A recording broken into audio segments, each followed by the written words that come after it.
Hi అండి, నమస్తే. నేను మీ అన్నపూర్ణ. ఈరోజు మనము అటుకులు ఉప్మా రవ్వతోటి ఇడ్లీ చేసుకుందామండి. రెండు పదార్థాలతోటి అటుకులతోటి ఉప్మా రవ్వతోటి ఇడ్లీ చేసేసుకుందాము. ఇప్పుడైతే నేను ఒక గ్లాస్ అటుకులు తీసుకుంటున్నానండి, నానబెట్టేసుకుందాము. ఇవ్వండి, నేను ఈ గ్లాస్తో ఒక గ్లాస్ అటుకులు తీసుకున్నానండి. మనం ఏ గ్లాస్తో అయితే అటుకులు తీసుకుంటామో అదే గ్లాస్తో రవ్వ పోసుకోవాలి. ఒక గ్లాస్ పెట్టుకోండి. గ్లాస్ కానీ మన కొలుసుకునేది ఏదైనా సరే, గిన్నె అయినా ఏదైనా ఒకటే పెట్టుకోండి. రెండిటికి ఒక గ్లాస్ అయితే అటుకులకి ఒక గ్లాస్ ఉప్మా రవ్వలాగన. నేనైతే ఒక గ్లాస్ ఉప్మా అటుకులు పోస్తున్నానండి. శుభ్రంగా కడిగేసేసుకోండి 2 సార్లు. ఒక 10 నిమిషాలు నానబెట్టేసుకుందాము అంటే నేను 2 సార్లు కడిగేసుకున్నాను. కొన్ని నీళ్ళు పోసుకొని నానబెట్టేసుకుందాము. ఒక 10 నిమిషాలు, ఎక్కువసేపు అవసరం లేదు. అటుకులు తొందరగా నానిపోతాయి కదా. కొన్ని నీళ్ళు పోసేసుకొని నానబెట్టేసుకుందాం. ఒక 10 నిమిషాలు నానబెట్టేసుకుందాం, పక్కన పెట్టేసుకుందాము. ఇదిగోండి, నానిపోయింది మెత్తగా అటుకులు. ఇదిగోండి చూడండి, ఊరక మెత్తగా నానిపోతాయి కదా అటుకులు. ఇప్పుడు మిక్సీ పట్టేసుకుందాం. మనం ఒక మిక్సీ జార్ తీసుకొని కొంచెం వాటర్ పోసుకుంటూ పట్టేసుకుందాము. అంటే కొంచెం వాటర్ పోస్తున్నాను నేను. వాటర్ పోసేసుకొని మిక్సీ పట్టేసుకుందాము. మెత్తగా పట్టేసుకుందాం. ఇదిగోండి, నేను మెత్తగా పట్టేసాను అటుకుల్ని. ఇదిగోండి, మెత్తగా అయిపోయింది కదా. ఇట్లా పట్టేసుకోవాలి.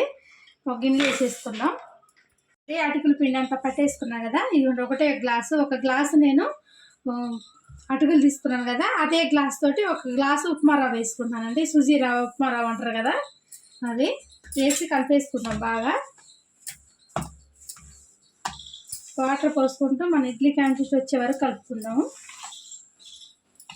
ఇదిగోండి, ఇట్లా కలిపేసుకున్నాం. గట్టిగా ఉంది కదా. కొంచెం వాటర్ పోసుకుందాము. చూసుకుంటూ వేసుకోండి, మనకి మళ్ళీ లూజ్ అయిపోతే ఇడ్లీ రావు. చూసుకుంటూ కొంచెం వాటర్ వేసుకుంటూ కలుపుకోండి. ఇదిగోండి, ఇట్లా కలిపేసుకుందాం. ఇదిగోండి, ఇట్లా కలిపేసుకొని కొంచెం సేపు మళ్ళీ నానబెట్టేసుకుందాం. 10 నిమిషాలు ఇట్లా నానబెట్టేసుకుంటే రవ్వ అంతా నానిద్ది బాగా. తర్వాత మనం ఉప్పు కలిపేసుకొని కొంచెం మళ్ళీ ఉప్మా రవ్వ కాబట్టి మళ్ళీ గట్టిగా అయిపోతుంది.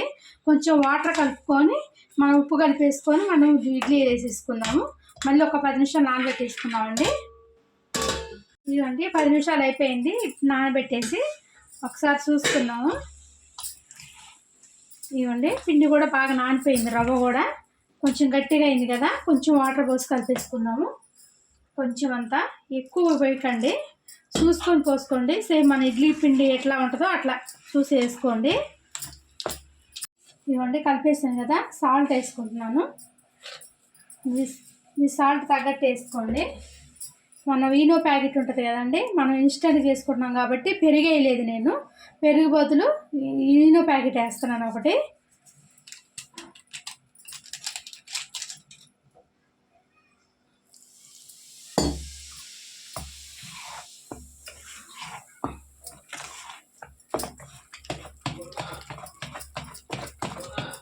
ఇవ్వండి, ఇట్లా కలిపేసుకున్నాం కదా. ఇప్పుడు మనం ఇడ్లీ వేసేసుకుందాము. ప్లేట్లకి ఆయిల్ రాసి పెట్టేసానండి. ఆయిల్ మొత్తం రాసి పెట్టేసాను ప్లేట్లకి. ఇప్పుడు ఇడ్లీలు చూపిస్తాను. మనం ఇడ్లీలు ఎట్లా వేసుకుంటామో సేమ్ అట్లా వేసేసుకోండి.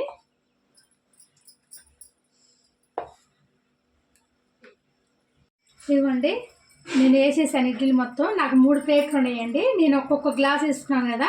నాకు 3 ప్లేట్లు కరెక్ట్గా వచ్చేసింది. పొయ్యి మీద నేను ఆల్రెడీ నీళ్ళు పెట్టేసానండి. ఇడ్లీ పాత్ర పెట్టేసి నీళ్ళు పెట్టేసేసాను, వేడవుతున్నాయి. ఇప్పుడు పెట్టేసుకుందాము.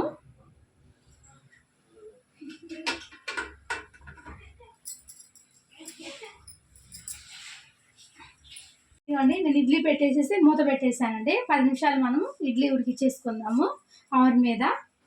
ఇదిగోండి, ఇడ్లీ అయిపోయిందండి. నేను ఆపేసి ఒక 2 నిమిషాలు అట్లా ఉంచేసాను. ఆపంగానే మనం తీసుకోవద్దండి, ఒక 2 నిమిషాలు పెట్టేసుకుంటే సరిపోతుంది.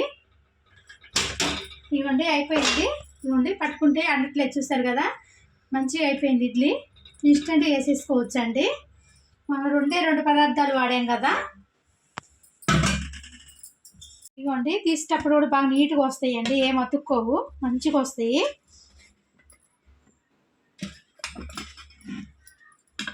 అండి, ఇడ్లీ అయిపోయిందండి. ఇన్స్టెంట్ ఇడ్లీ అండి. 10-15 నిమిషాలు వేసేసుకోవచ్చు. మనం ఏం లేదండి, మనం 2 పదార్థాలు వాడాము. అటుకులు, ఉప్మా రవ్వ వాడామండి. పెరుగు కానీ ఏం వేయలేదండి. చాలా బాగుంటాయి ఇడ్లీ టేస్ట్గా. ఇవ్వండి, చాలా మెత్తగా వస్తాయి. చాలా బాగుంటాయండి ఇడ్లీ కూడా. ఇదిగోండి చాలా మెత్తగా ఉంటాయి, టేస్ట్ కూడా చాలా బాగుంటుంది. చూసారు కదా ఎంత బాగా వచ్చినాయో ఇడ్లీలు. చాలా చాలా బాగుంటుందండి. మీకు నచ్చితే మాత్రం ట్రై చేయండి. Like, share and subscribe our channel. ఇలాంటి మరిన్ని రెసిపీస్ కోసం గంట సింబల్ కూడా మర్చిపోకండి. బాయ్.